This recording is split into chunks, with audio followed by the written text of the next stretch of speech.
Hello, meu nome é Morena dos Anjos e esse é o Dicas, um canal para compartilhar com vocês minha paixão por obras de terror. Junto com o Halloween, o mês de outubro trouxe algumas estreias na Netflix de terror, e uma delas foi o longa His House, ou O Que Ficou Pra Trás, e algumas pessoas me perguntaram o que eu tinha achado, por isso eu resolvi fazer um vídeo. Mas antes de começar, já se inscreva aqui no canal, deixe seu like, isso é muito importante para divulgação. Ativa o sininho para o YouTube entender que você quer assistir os vídeos do Dicas, e bora falar de terror.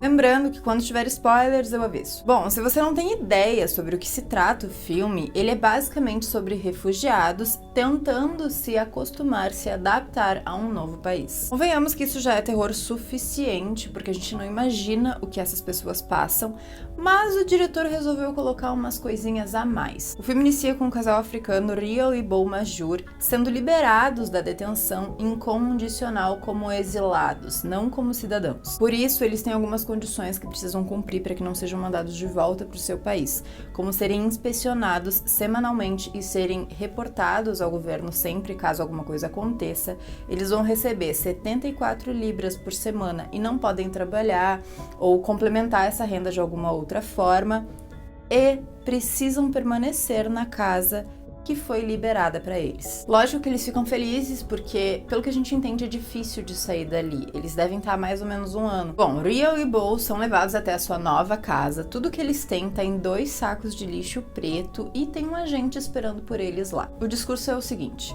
vocês ganharam na loteria. Geralmente é o dobro de pessoas para metade do tamanho dessa casa.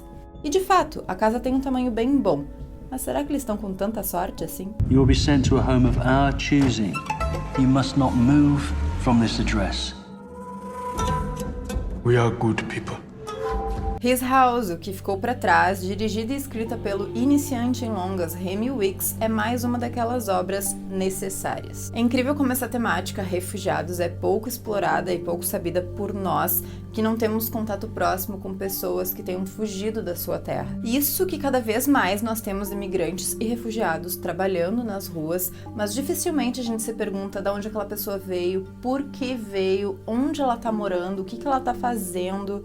Enfim, Remy traz então esse terror cotidiano dessas pessoas junto de um terror sobrenatural. E eu acredito que essa escolha traga um pouco mais de empatia pelo público com esse casal assombrado, mas sempre deixando a questão do refúgio em evidência. Lógico que esse apego que a gente tem aos personagens vem da excelente atuação de Yuni Mimosako e Sope Jirisu, e já me desculpem pela pronúncia, eu de fato não achei como que pronuncia o nome deles, que fazem os papéis de Rial e Bo, e, gente, de forma tão natural, tão humana, que não tem como a gente não se solidarizar com eles. 2 pessoas com culturas completamente diferentes, sem nada, com saudade de casa, dos familiares, tendo que se adaptar forçadamente a um lugar, sofrendo racismo e xenofobia. Bom, em relação ao terror ficcional, embora ele tenha um ritmo lento, tem vários momentos que rola aquele arrepio, sabe?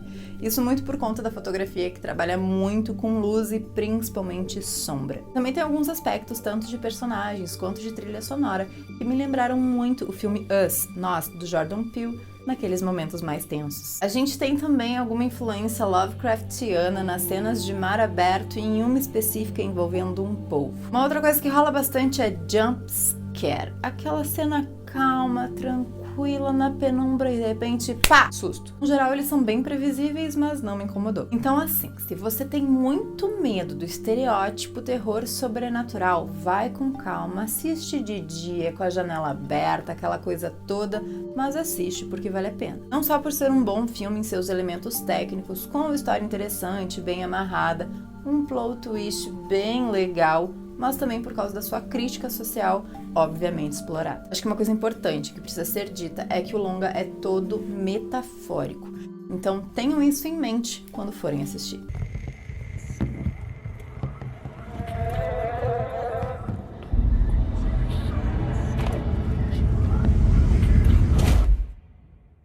Bom, agora eu vou falar um pouco sobre a história, então haverá spoilers.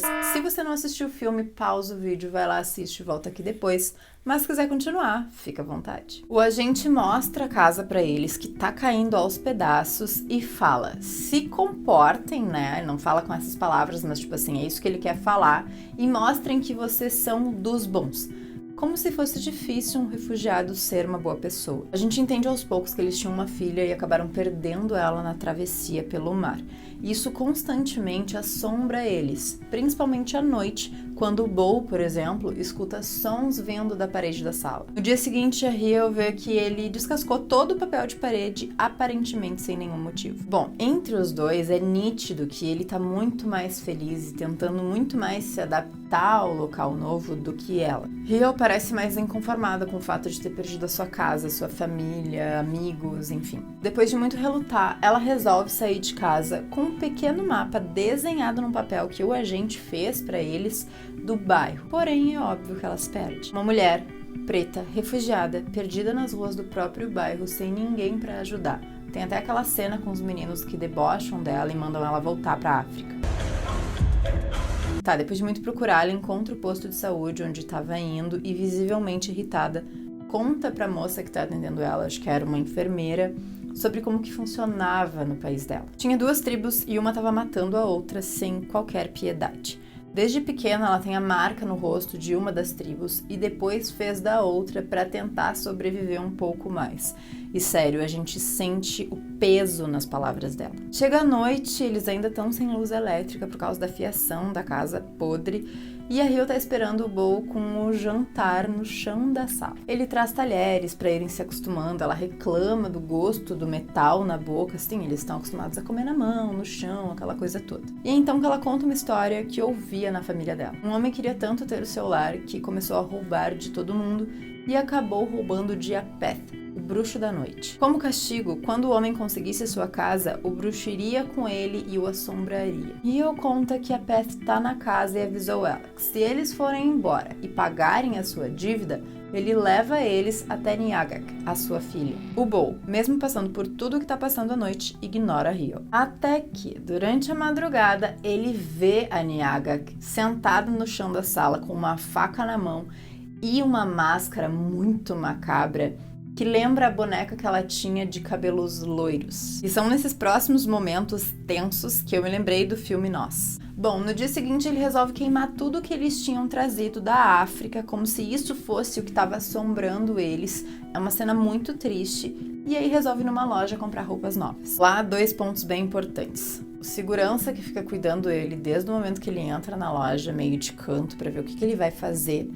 E a foto dos modelos brancos para mostrar as roupas. Nada de novo sob o sol. Jantando, dessa vez na mesa, o casal discute de novo e o Bo insinua que ela tá ficando louca. Rio olha pra ele e pergunta: depois de tudo que os homens nos fizeram, você acha que eu vou ter medo de fantasma? O ângulo da câmera abre e agora aquela mesa, o Bo e aquele pedaço da cozinha tá agora em alto mar. Pessoas começam a sair de dentro d'água pra pegar ele. Se eu não me engano, é aqui que tem aquela cena do polvo saindo de dentro da boca da Niagak. Tá, agora ele tá mais surtado e vai falar com a agente da condicional pra tentar mudarem de casa. O Bo tá num estado deplorável, coitado, e o agente vai até a casa pra ver o que tá acontecendo. Ele vê a parede da sala toda quebrada, o estado que os dois estão e diz que vai ter que notificar os superiores. Quando a gente vai embora, o Bo tá tão enlouquecido que ele começa a trancar toda a janela, todas as portas, pra Rio e pra ele não saírem lá de dentro. Porém, ali no embate, ela consegue passar da janela e aí troca o cenário.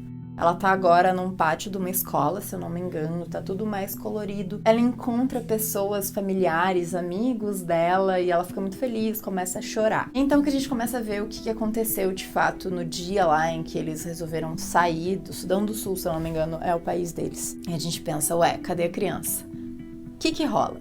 Quando eles chegam pra entrar num ônibus, que é um ônibus que vai levar eles até a travessia, enfim, né, são vários processos, acredito eu. Esse ônibus lotado, a galera tentando entrar e tal, e aí a menina que tá dentro do ônibus fala: não, você não é uma criança, só vai entrar criança. E aí do lado dele tem uma menininha que tá ali chorando, procurando a mãe, e ele cata a menina. É minha filha, vou entrar. E aí a mulher deixa ele e a Rio entrar com a menina como se a menina fosse filha deles.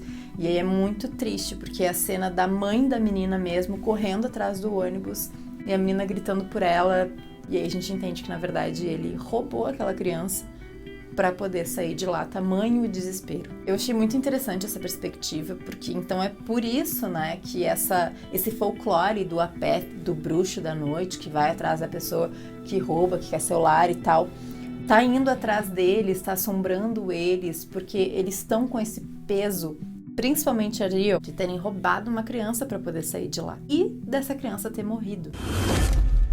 How quickly you forget everything we went through to get here. Bom, a partir daí é só ladeira abaixo, nós temos a cena com o bruxão mesmo, e eu tive uma impressão de que por mais que ele seja uma criatura, puxa para um humanoide, né? E que essa criatura tinha traços embranquecidos, de uma pessoa branca. Eu não sei se foi coisa da minha cabeça, eu acho até que faz sentido. Deixem aí nos comentários o que vocês acham, porque não fica de fato nítido qual é a intenção, mas faz sentido, né? O que rola? O Bo, ele corta um pedaço da carne dele, que é pra dar de oferenda pro Apeth, pra ele pegar isso, levar o Bo, vamos dizer assim, e devolver a Niaga pra Riel, que é isso que ela quer ficar com a menina e tal. Porém, a Riel pensa, não, é isso aí, foi isso que aconteceu, ele é meu marido, eu quero ficar com ele, essa é a nossa casa e vamos lá. E aí ela mata o Apeth, né, essa criatura. Isso que eu digo, né, é tudo muito metafórico, então assim, eu acredito que não é, nossa, aquela criatura realmente existe. Eu acho que era tudo muito coisa da cabeça deles. Bom, as coisas melhoram, né? Os agentes retornam lá na casa pra ver como é que tá a situação. A parede, que tava toda esburacada, já tá preenchida com massa. Eles estão lá esperando os agentes. A gente não sabe se é só uma aparência, se eles estão melhores mesmo. Eu acho que é sempre essa a questão, porque, querendo ou não, é tudo muito triste. Mas, enfim, no final mesmo, a casa tá cheia, né? A gente vê muitas pessoas, muitos imigrantes, refugiados, pessoas de diferentes etnias que estão ali dentro. Então a gente fica, né, se perguntando o que aquela casa representa, se representa mesmo um refúgio para aquelas pessoas, quantas pessoas já passaram por lá e deixaram um pouco delas, passaram por lá, conseguiram se adaptar ou não conseguiram. Enfim, essa é uma questão que a gente precisa conversar e abordar cada vez mais, e por isso eu acho que esse filme, ele é tão significativo.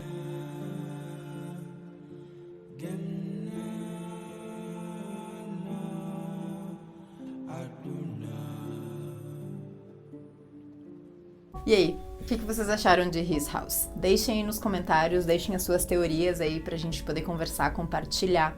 Me sigam lá no Instagram, @morenodosanjos, igual pra Twitter. Muito obrigada por terem assistido até aqui, ativem o sininho e até a próxima.